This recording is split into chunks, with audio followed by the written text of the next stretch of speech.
Hey everybody from South Charlotte, it's Dean Faulkner again.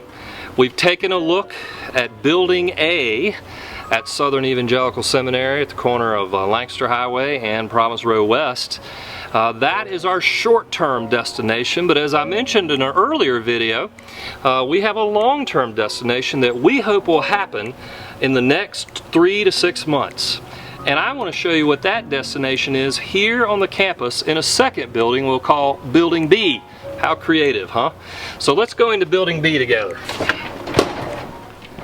Building B, as you can see, used to be a technology company's headquarters, and it's kind of got a groovy feel to it with wood paneling and with glass walls. And we hope, as you're looking at a room right now, that this might be potentially one of our children's spaces, even youth spaces in the long run. You can see over here on the left another space that we may be looking at. I say maybe because we're exploring right now with Southern Evangelical on what spaces we're going to use and what they're going to use, and maybe what another renter of the space will use with us.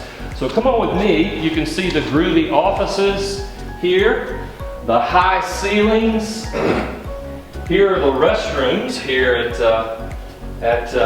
this old technology building. And then I want to take you to the spaces that we will end up worshiping in potentially. And the first space is going to be is a possibility. We're exploring where we're going to end up landing in the long run. But this is the first space right here. What we're considering doing is actually tearing down the middle wall here and maybe getting rid of the drop ceiling.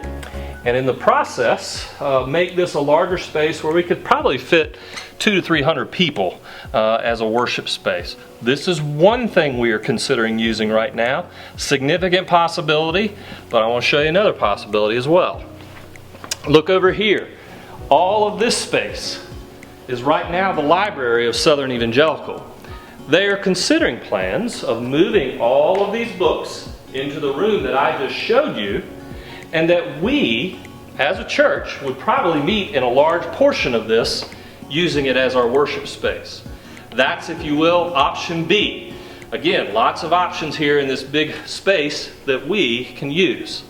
So that's what we're thinking about doing in terms of worship space. Pretty groovy place, pretty groovy opportunities. Let's go and look at some more stuff.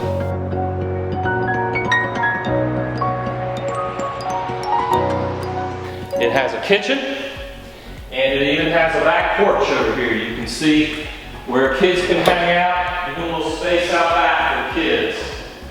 This is what we're talking about using potentially for children's ministry, and of course for youth, as I've mentioned before. You can see there's space for us to move around in and do things in, and to gather people as we do ministry together in the name of the Lord, get the gospel out. Let's walk our way through here and see some more. Potentially, this could be our children's space. I say potentially. There's always possibilities that may end up elsewhere, so don't hold me to it. Nevertheless, this is where we could end up with the kids. And then finally, we may use spaces for offices. Some of these rooms could be used for offices and at the same time double as ministry spaces for cry rooms or other things or nurseries that our kids need. This is the building we are praying and probably going to end up being in later in the summer. Thanks be to God, He provided this. I can guarantee you it came from Him, thanks to a lot of hard work from our location team and Mark Wimberly, but also through His mighty hand working in ways, weaving providence to our advantage. He loves us, and let's rejoice in that, even as we enjoy our new facility. Thanks for listening.